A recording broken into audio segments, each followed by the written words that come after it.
I'm J.R. Church. Welcome to today's analysis of the news.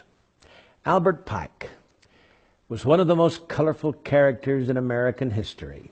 It is said that he was born on December 29, 1809 in Boston, was the eldest son of 6 children born to Benjamin and Sarah Andrew Pike. He studied at Harvard and later served as Brigadier General of the Confederate Army. After the Civil War, Pike was found guilty of treason and jailed, only to be pardoned by President Andrew Jackson on April 2, 1866, who met with him the next day at the White House. On June 20, 1867, Scottish Rite officials conferred upon Johnson 32nd degree Freemasonry degrees. Pike was said to be a genius, able to read and write 16 languages.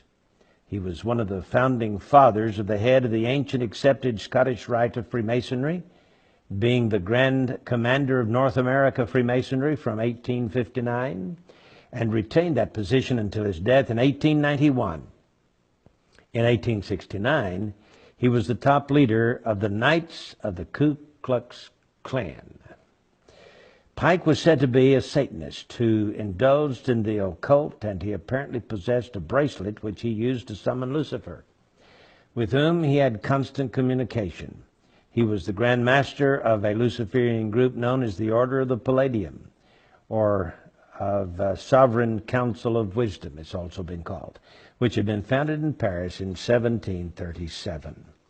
Now, General Albert Pike was the only Confederate general with a statue on federal property in Washington, D.C. He was honored not as a commander or even as a lawyer, but as Southern Regional Leader of the Scottish Rite of Freemasonry. The statue stands on a pedestal near the foot of Capitol Hill between the Department of Labor building and the Municipal building between 3rd and 4th Streets on D Street Northwest.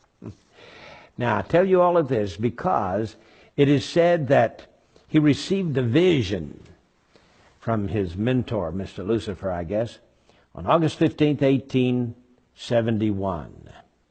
And William Guy Carr, former intelligence officer in the Royal Canadian Navy, wrote a book called Satan, Prince of this World, in which he gives this information. He said that he received this information from a book written by Cardinal Caro Rodriguez in Santiago, Chile, who wrote in 1925 a book called The Mystery of Freemasonry Unveiled.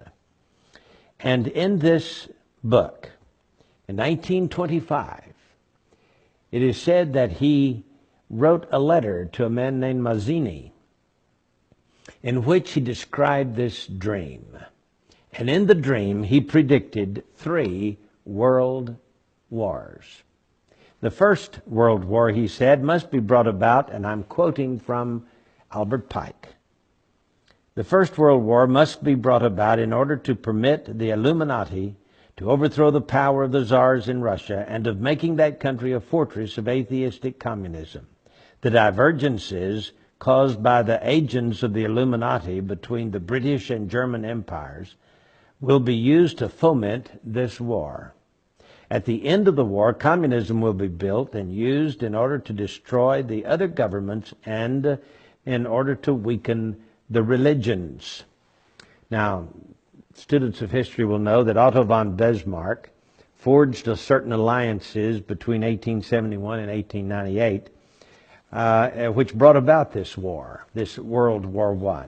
And Otto von Bismarck here says that he was a co-conspirator with Albert Pike, and he was the one instrumental in bringing about the First World War. Well, that's the First World War. Then he dreams that there must be, he is given in this visionary dream, a Second World War. Now remember, this was in 1925 that it became public in this book written by a cardinal from Santiago, Chile, Rodriguez. He says, quote, "The Second World War must be fomented by taking advantage of the differences between the fascists and the political Zionists. This war must be brought about so that Nazism is destroyed and that the political Zionism will be strong enough to institute a sovereign state of Israel in Palestine. During the Second World War, international communism must become strong enough in order to balance Christendom, which would then be restrained and held in check until the time when we would need it for the final social cataclysm. Well, there are some who may argue that the terms Nazism and Zionism were not known in 1871. You should remember, however, that the Illuminati invented both of these movements. In addition, communism as an ideology and as a coined phrase originates in France during the Revolution. In 1785, Restif coined the phrase 4 years before the Revolution broke out. Restif and Babeuf, in turn, were influenced by Rosé, as was the most famous conspirator of them all, Adam Weishaupt. Then he has this vision, in this vision, not only one world war and two world wars, but here comes the third world war. He says, and I quote, "The third world war must be fomented by taking advantage of the differences caused by the agents of the Illuminati between the political Zionists and the leaders of the Islamic world." Yeah, that's what he says. The war, this was 1925. Please understand that. At least 1925. May go all the way back to 1871, as is purported to do, but at least it was written in a book and published in 1925. So he says, after World War I was just over a few years, and before World War II even started, he's now thinking about this Third World War, and it says that it will be caused by the differences between the political Zionists and the leaders of the Islamic world. The war must be conducted in such a way that Islam, the Muslim Arabic world, and political Zionism, the State of Israel, mutually destroy each other. That's what it says. Meanwhile, the other nations, once more divided on this issue, will be constrained to fight to the point of complete physical, moral, spiritual, and economic exhaustion. We shall unleash the nihilists and the atheists, and we shall provoke a formidable social cataclysm in which, in all its horror, will show clearly to the nations the effect of absolute atheism, origin and savagery, and of the most bloody turmoil. So he's against Christianity and he's against atheism. They're supposed to fight each other to the death, you see.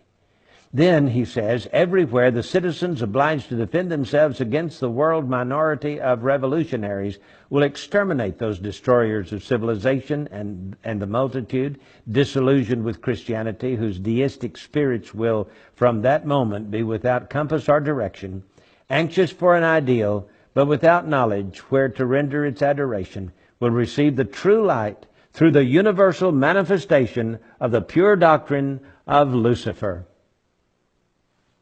That's what he says. Brought finally out in the public view. So he's saying that Lucifer will finally make himself, the good guy.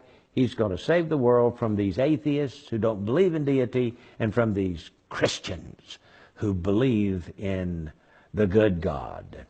Well, so it says, this manifestation will result in the general reactionary movement which will follow the destruction of Christianity and atheism, both conquered and exterminated at the same time.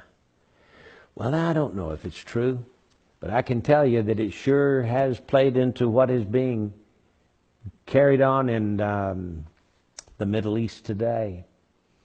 And it looks like everything from World War I and World War II, with the development of the State of Israel, and with the Zionist movement and the Communist movement and the atheist movement, and the peppering down of persecution on the Christians of this world, it looks like that may be Lucifer's attempt at annihilation of us all, so that Lucifer will appear in the form, of course, of what the Bible calls the Antichrist, and establish peace on earth for mankind.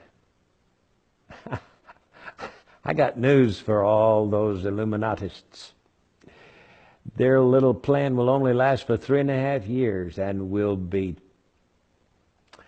destroyed by the second coming of Jesus Christ himself, who, by the way, is going to take all of us Christians out of this world before the 7 years sets in, before this Luciferian ideal can capture the imaginations of people on planet Earth.